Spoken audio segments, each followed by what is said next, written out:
You're listening to FitPro Sessions with Parallel Coaching, episode number 46. Hi, I'm Neil Bergman. In today's podcast, Hayley and I are talking about the top 5 challenges when starting out as a fitness professional. So stay tuned. Hi, I'm Neil Bergman. And I'm Hayley Bergman. Over the last 10 years, we've helped thousands of fitness professionals to get qualified, learn with simplicity, and coach clients with confidence.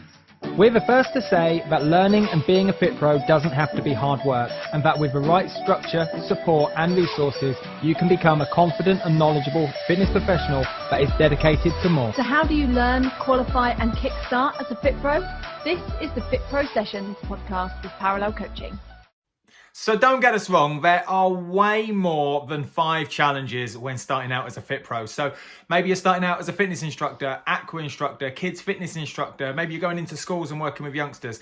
Maybe you're a personal trainer, yoga instructor, Pilates instructor. It doesn't matter. This podcast is for you if you are a fitness professional and newly qualified. And we're just going to tackle 5 of the top 5 challenges. Top 5. Top 5 fives. So there we go. And these are based on, we've been working with FitPros for years. What, 10 years, 12 years? Yep. We've been working with FitPros? 10 to almost 12 years. So as we've been working... So that means we've got 22 to 24 years experience between us. Yeah, there you go. It's pretty crazy. So we've been working with FitPros, we've been FitPros, we are FitPros, and we've seen a lot of FitPros start. We've seen a lot of FitPros get qualified and then start. And as a result of starting and taking the action, completing their qualification, they sort of come up to this massive amount of problems. Loads of problems. And those problems are... I'm going to jump straight in with the first one. Yeah. And I'm going to say the number one thing I see at the top of the list is indecision. Indecision is one of the top problems a new Fit Pro faces. And that accounts for a lot of them. So making no decision at all is actually making a decision. Boom.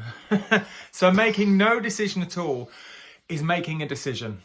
Okay. So many fitness professionals, they start out and they remain stuck through indecision. So what do we mean by that? Usually indecision comes from wanting the decision you make to be perfect or wanting it to be just right first time. So you've got tons of options in the fitness industry, which is what I love so much. Who shall I train? Where shall I train? What type of training shall I do? Yes. Should I focus on Pilates or boot camp or nutrition, or who shall I work with? How am I going to work with them? If I work with just ladies, a guy reaches out to me. If I work with just guys, can I have ladies join in as well? But I still want to be able to work with youngsters because I just want to help so many more people. Do I work online or face-to-face, one-to-one or group? Do I have online forms? What forms do I need? Everything. Do I work in a gym? Shall I do 4 or 5 months in the gym and get experience, or do I go straight in and work on my own? Do I go into work with, reach out to other local boot camp people and work with them? Do I do corporate wellness and approach my work and help with them? There's so many things you could do, and it leaves people kind of paralyzed by so many options. It's like walking into the petrol station and having filled up your car, and there's all these sweets and chocolate bars out, and you're like, oh, shall I have the Snickers? Shall I have the Skittles? Or shall I have a Haribo? Shall I have the Kit Kat? I'm not sure. I'll go with a Lion Bar. And you go with all these different options, and you almost make no decision at all until the very last minute when you're next, and the cashier calls you forwards and says, Hayley, you're next. And you're like, oh, which one shall I take? Which one shall I take? And you choose none of them. And then at the cashier, they go, so we've got an offer on Cadbury's Fingers at the moment. Would you like them? Yes, that's what I want. Okay then. So you're either led by somebody else, okay, or it's a last minute grab of like, I don't know which one. Oh, I just grab the one I can reach. Yeah. So there's so many options. And it's not until your back's against the wall, just like in the petrol station with the cashier, where you've got to make a decision now, that Fit Pros, I found, take full action. And I think the big problem with indecision is, apart from the fact you're not making any action, you're just constantly asking lots of questions about what you need to do. It's like a question karmic loop where you just keep going round and round and round. Yeah. And I don't know where you're going with that. I've lost my train You've lost your trailer before I'm going to jump in. And I think it's the types of questions we're asking, where the types of questions we should be asking are more why questions. Why do I want to help people, why do I want to get into business? Why do I feel like this is my time to become a Fit Pro? And the more you can dial in on your why is it important for you to start now? Why is it important for you to work with people in health? Why is it important for you to tackle people's nutrition? Why is it important for you? Why are you here right now? As opposed to all of the questions that keep us stuck in this questions loop of, how am I going to get people? How am I going to get people to do a PARQ? How do I get a PARQ? What is a PARQ? So you go through all of the kind of the how questions and the what questions, and they can be dealt with so much further down the road. You don't need to know any of the hows right now. You don't need to know any of the whats right now. You just need to make a decision on why you are here and why you are starting this journey. And it's okay if you make a decision and you start on something, yes, and you get part way down the line, you go, that one's not for me. We had one lady that qualified as a PT. All she ever wanted was, I'm going to go in a gym. That's exactly what I want. She got in a gym and she was like, I don't like it. This isn't what I like. And she was faced with either, okay, all of fitness must be bad then. I don't want to do it. Or I can just pivot and change to something else and make a new decision on something else. But at least she had the action to go and know it was or wasn't for her. Amazing. So, and you only know that when you made a decision. And you only know that when you've actually taken action. Because you can say, should I go into a gym? Oh, I don't know. If I go into the gym, this might happen. If I don't go into the gym, this might happen. Make the decision. Go into the gym. If you don't like it, change it. Amazing. Okay. Yeah. Next challenge is plan, do, review. And you've probably heard that a gazillion times over. Used to be up at school, like on the boards. Plan, do, review. But I think it's a really nice, simple way of what we're about to explain. I don't think enough new fitness professionals, and maybe even the veteran fitness professionals here, have a good plan or a targeted plan in place. And I'm not talking about a strict business plan with your profit and loss sheets and your predicted cash flow. I'm not talking about it. I'm just saying about a good targeted plan that says by the end of the summer, for example, end of July, I want to have a boot camp with 8 people in. That you know where you're focusing. Yes. So the sat-nav analogy we've used a million times before. Yes. But you can't go to a different destination if you don't know where you're heading. You must have coordinates. You must have the GPS heading. And that's your plan. And that's your plan, because now you've got a heading of, I am going to set up a Pilates boot camp for busy mums, and I want 8 of them. Now your brain, now your action is all towards getting 8 busy mums in a Pilates boot camp in your local school hall. Yeah. Okay, so you can plan, which now means you're doing what you're going to do is very, very specific. It's not a case of, oh, I need to sort out my PARQs, I need to do this, how am I going to do that, why does this happen, or what happens over here. Your action is very specific towards getting 8 busy mums in a Pilates format into your local school hall. And then any other questions that come into your mind are all you specific. You literally just go, are they specific to Yes. this? If not, I can delete those and I can just keep focusing on that one thing I've planned for. Otherwise it becomes incredibly noisy of what to do, when to do it, other people asking you questions. Maybe even inside, say, the parallel in a circle, you can see lots of conversations that help create a little bit of noise. Yeah. Okay. And it creates this indecision. It creates indecision. Yeah, so it works as a filter. Completely. So if you've got I love a really that. clear plan, it will filter out those other distracting thoughts, those other questions, those things that are stopping you from starting. Just have a plan, stay focused on it. And then do all the action to get to that. Yeah. And once you've done all that action or along the way, you can start reviewing. Exactly. And that's knowing that you're on track. That's like on your sat-nav situation whereby you put in your sat-nav and you've got a destination and you're heading towards it, you're following the route, but you know you're en route because the sat-nav keeps telling you turn left here, turn right there. And when you go off route, it beeps at you, and now instead of it being a blue line to follow, it's now a red line, and it's asking you to do a U-turn. Do a U-turn. Do a U-turn. Next available place. Rotary. The next available rotary. God knows why they don't call it a roundabout. But anyway, that's a different conversation about podcasts, about sat-navs. But reviewing allows you to stay on track. It allows you to, at the end of every week, okay, ask a set of questions, which is what we talk heavily about in, say, the Fitness Business Kickstarter, a series of questions that says, am I on track? What worked well this week? What didn't work well this week? If I continue along this path, am I going to get my 8 busy mums in a Pilates class in the end of summer? We're now in the end of June. I've got 6 weeks left. What do I need to do this week to get to next week? And so if you're constantly reviewing your plan, which is very specific, very targeted, you can now take meaningful, purposeful, specific action for next week and the next week and the next week. So it's called logical progression. Just like you would take a client that wants to go on a weight loss or fat loss journey or a muscle hypertrophy journey. Every week must tee up for next week. Nice. Okay, your plan, do, review tees you up for success for next week's and keeps you making strong decisions and not stuck in indecision. Boom. Number 3 out of the 5, I'm going to get my notes here, is, I think this is a great one. I just saw your notes. They're good. Is you've got to see it as a business. You've got to see yourself as a business. Now, Tesco's, and there are other major supermarkets. Any supermarket available. But they're massive businesses. You could go to HMV, big business. Yeah, Virgin Atlantic, big business. Coca-Cola, big business.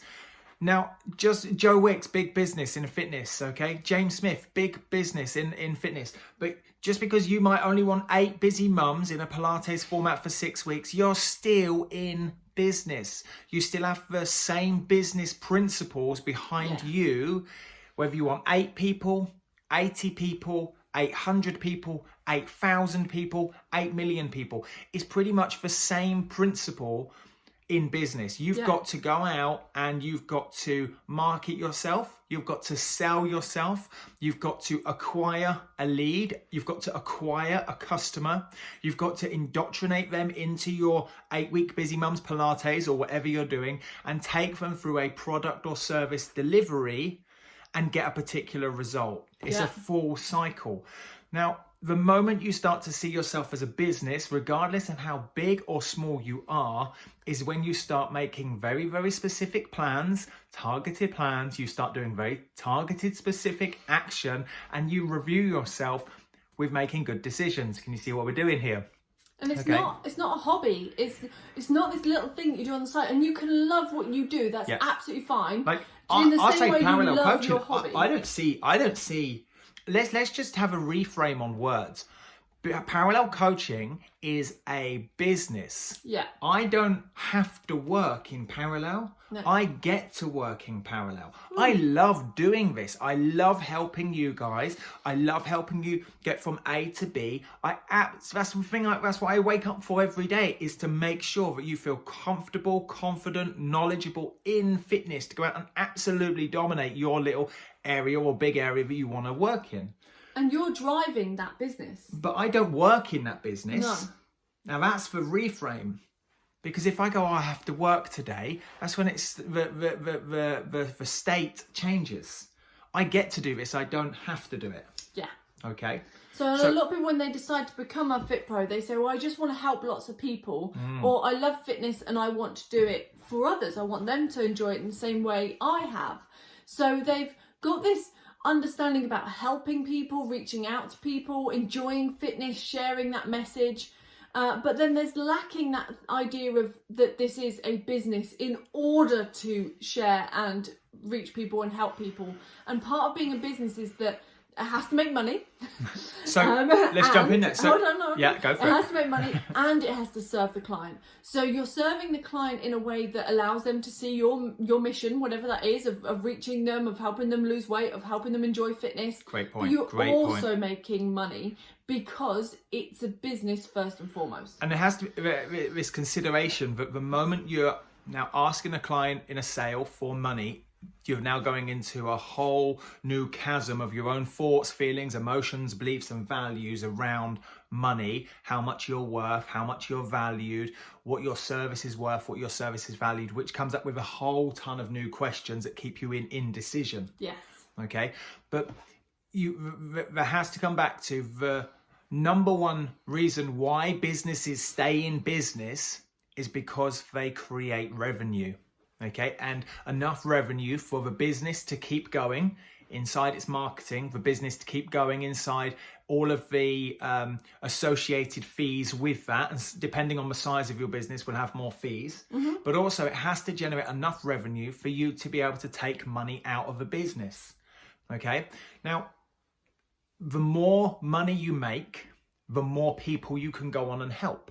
The more people you help, the more money you make. They are literally interlinked, interchangeable. So if we just lead with, I only want to help people, you're going to be stuck in indecision with, I don't know how to price my product. I don't know what I'm worth. I can't charge that. I'm not worthy of that. All the pricing issues come up because you're leading with solely, I just want to help people, as opposed to, I'm in business and my business is to help people. And in order for me to help people, my business must keep going. Therefore, I must create revenue. Now, in order to keep my business going, what revenue do I need to create? That's what I'm now going to go and charge. And alongside that, your client needs to have skin in the game in order to be committed. So actually, if you were to give everything away for free, that's fantastic, but they probably wouldn't be that committed. So you're almost doing them a favour by actually charging your product because they then have skin in the game. So it does all link. It's actually better for them that you see it as a business. So one thing I think, I know to be true is I've been a PT or trainer now for 15 years, been teaching for almost 12 years, is the moment I give anything away for free, those people that need it most don't take it. It's crazy. Okay, so I've given away, dozens and dozens of revision boot camps before, and still those people haven't used the revision boot camp. I've gone in and checked and seen how many times they've logged in, and they haven't logged in. And yet you get somebody pay for, say, the premium bundle, which is, £110, which has all of the revision boot camps in, say, at level 2 or level 3, and they log in every single day for weeks on end. And even once they pass, they come back and they go, I'm just going to keep topping up my knowledge. Yeah. Okay. And that leads really nicely, I think, into the number 4 out of our top 5 challenges that a FitPro has, which is about time, money and focus. So we're bringing back the money again, but it's time. So these are things that you've got to put in, right? These are things you've got to put in. Like early on, you might put in way more time, but not take that much money out because you're growing the business. Yeah. But you've got to have so much focus on your plan, on your specific plan, on your targeted plan. You've got to have so much focus on doing specific actions, and you've got to have so much focus on the reviewing in order to stay decisive, in order to make strong, solid business decisions. You see how it's all linked together? Yes. So it's going to take time. And Hayley mentioned earlier, you might be in it for a whole host of different reasons, but ultimately you are in a small business, okay? This could be what I class as fitness moonlighting, where you're part-time, you're doing it alongside your main day job. That's fine, that's cool. But this isn't a hobby as such, okay? You are in business, so it's going to take some time. And allocating time, if it's a part-time business, what are your part-time hours? It can't be a token gesture of a Saturday morning here and a Tuesday night there, because it fits around your lifestyle, so to speak, or your busyness, your work life, your home life, your kids, your schooling, your homeschooling, your whatever challenges you have in amongst your day and your life and the people around you. This is now a new challenge. And if I look back at all of the FitPros that are absolutely rocking it right now, they put in enough time and saw it almost like a child, a newborn. Nice. Okay, so a newborn is going to be very, very demanding. It's going to take up a lot of your time, okay? And that's exactly what a new business is going to do. Yeah, absolutely. And so you have to nurture it, you have to look after it, you have to feed it, you have to water it, you have to watch it grow. You've got to be there when it cries. You've got to be there when it does something right, and you can go, yes, let's celebrate the win. And that's exactly the amount of time, energy and effort and focus you've got to have super early on. Yeah. And also the expectation around the time and energy that it requires and focus to get to the thing you're focused on. So quite often we live in a real a world whereby we get instant gratification. If we want something, we can get it like now, like Amazon nice. Prime it the next day, like it's here. So we can get it very quickly. And the same doesn't necessarily apply for business, because there's so much that goes into it, and depending on how you're actually reaching out to get your message across, it can be much slower. So it's not going to be this overnight success. And you might look at people like Joe Wicks or James Smith and go, oh, they had an overnight success, I want to be that big within a week. But it wasn't. They were in it for years. If you read James Smith's book, you'll know that that's not the case. Now, you know, you might look at, say, some of James Smith videos today and think, oh, he gets huge reach on his videos and loads of interactions and loads of likes, comments and shares, and loads of people sign up. But he did, I think, something like 2,000 or 3,000, I can't remember the exact number, but it was thousands of videos before one really took off. Yeah. So he was kind of in the background, lurking about in the background for many months and years before, bam, it started to take off. It's like a snowball rolling downhill. The first bit of momentum is going to take a lot of time, energy, effort and money to roll the snowball. But once it starts to roll, it's now a beast. So it's okay to adjust your expectations. Yes. That you're going to get some return now, but the real return, the thing you've been focusing on, is achievable. It's just going to be a little bit longer than you probably already thought. Yeah. So it does take time, energy and focus. And as you're focusing in that goal, just allow yourself a little bit longer than you probably first expected. And we find that that is a major challenge when people are getting started. It doesn't meet their expectations straight away. They don't like it and they drop out. They get disheartened and they go, this isn't for me. What am I doing wrong? I must be broken. The industry doesn't work. The client, my pricing wasn't on, or my package, they didn't like that. And we come up with all these reasons and why it didn't work, as opposed to, I just didn't put enough time in. There we go. Yeah. Final one, number 5, top 5. I think this is the banger. This almost should be like number 1. It should be number 1. And it's belief. It's belief. Do you believe you can do it? Yes or no? Okay. Do you believe you can do it? Yes or no? Now, there might always be like a little inkling where you go, oh, this is tough. I'm not sure I'm going to be able to do it. But deep down in your heart of hearts, in your gut of guts, in your body of bodies, whatever, do you believe you've got this game? Do you believe that you can overcome the obstacles? Do you believe you have the attributes to make this work? Do you believe you've got the mental fortitude to push through? Do you believe that if an obstacle comes your way, you can barge through it, go round it, go through it, go under it, shoulder barge it? Dig underneath it, skirt around the other side of it. Do you believe you've got what it takes? And I think it's the belief, the deep down belief of, do you know what? I expect obstacles to hit me. I expect things to come my way, and it is not going to be an easy ride. But I believe, regardless of what's going to happen, I will get there. Nice. I think a lot of the suck out of belief that people have, that self-doubt that you have, that low self-belief, usually comes from that comparison to others. So you're always looking to the next lane over to see how someone else is sort of moving, rather than staying in your own lane. Love that. Moving forward. Yep. And just going, well, I believe I can get to the, let's imagine a 400 meter track. You stay on your lane the whole way around, don't look at what other people are doing, and you just take one step at a time, knowing you'll get to that finish line. And as you get to that finish line, you're like, cool, I can now review. How did I do? Cool, lovely. Stay in lane. I can do another lap. Stay in lane. Exactly. And that's so key. And if you believe you can make it around in your time, stop what everyone else is doing. You believe you can make it around in your time, that you can help the people that fit your plan, your focus, your goal, then you will succeed at going round in your lap, in your lane. Completely. And you don't I don't know what else to say on that. You don't have to be the most confident person in the world. You just have to know that you can do your stuff. You don't have to have everything right. You don't have to have everything perfect. You don't have to have a name for yourself. You don't have to have a logo for yourself. You might not want to go on Facebook. It doesn't matter, but there's You always... might not be very techy. You might have to bootstrap everything. You might have to bootstrap everything. You might not have much money to put in. You might not have a great deal of time, but guess what? It's a deep down belief that says, do you know what? Regardless of what comes at me, I will just stay in my lane, ignore the noise and focus on making strong decisions, having a plan, a targeted specific plan. This is what I want. This is the ideal outcome. This is how many people I want. This is who I want to help. And I'm going to do it in a Pilates format, for example. Perfect. And then I'm going to do the specific actions. I'm going to stay in my lane and I'm just going to do these actions. And then I'm going to review them.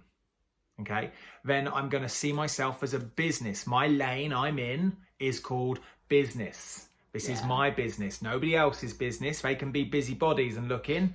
Okay. That I'm not going to be a busybody and look out. I'm just going to keep staying in my lane. Okay. And then I'm going to put all of the time, energy, effort, focus, time, money into my lane to make this happen. And I believe I'll get to the finish line with realistic expectations. Bam. And there is the 5 big challenges. Do you want to recap them? I think we just went through them pretty much. Felt like it actually. So number 1 was indecision. Number 2 was plan, do, review. Number 3 is see yourself as business, not a hobby. See yourself as a business. Number 3 is time, energy, effort, focus, money, and all in your lane. And then the final one, number 5, is believe that you have got this game. Okay, believe. There'll be other people around you, maybe even loved ones, but perhaps don't 100% believe, and that's okay. Okay, you'll have friends, work colleagues. There'll be social media groups that you're in that go, I wouldn't do it like that. Stay in your lane. Okay, ignore the noise and go, do you know what? This is what I want, and this is what I believe in, and that's what I'm going to do. So obviously we recognise there's more than 5 top challenges, but I hope you've enjoyed those ones. Let us know what you have learnt from today. Reach out to us at info@parallel-coaching.com. Drop a message on our Facebook page, and obviously like all of the social medias. So whether you're listening to this on iTunes, drop a 5-star review. In YouTube, make sure you drop a comment and hit subscribe. Facebook, you guys know what to do. You know what to do, but we love hearing from you because we know that we've been talking to you, so it's really nice to hear your feedback so that you can talk back to us. And I had one lady in particular saying that she loves going for a walk with us, hearing us chatting away in the background. She feels like she's having a chat. So chat back, leave us those comments. We would really love it. There we go. So let us know, and we will see you on episode FitPro Session number 47. We are soon at number 50. I didn't think we would get to number 50. Oh, belief now. Belief. Well, no, I didn't know whether or not the FitPro Session. Well, I believe we would get there, but I didn't believe it would be taken on board like it did. Really good. So isn't it? loads and loads of downloads every week, which is really, really cool. So I didn't believe at the start that it would be this big a success. Yeah. There we go. Boom. See you next time. See you soon. Bye. Hi, I'm Neil Bergman. And I'm Hayley Bergman. Over the last 10 years, we've helped thousands of fitness professionals to get qualified, learn with simplicity, and coach clients with confidence. We're the first to say that learning and being a FitPro doesn't have to be hard work, and that with the right structure, support and resources, you can become a confident and knowledgeable fitness professional that is dedicated to more. So how do you learn, qualify and kickstart as a FitPro? This is the FitPro Sessions podcast with Parallel Coaching.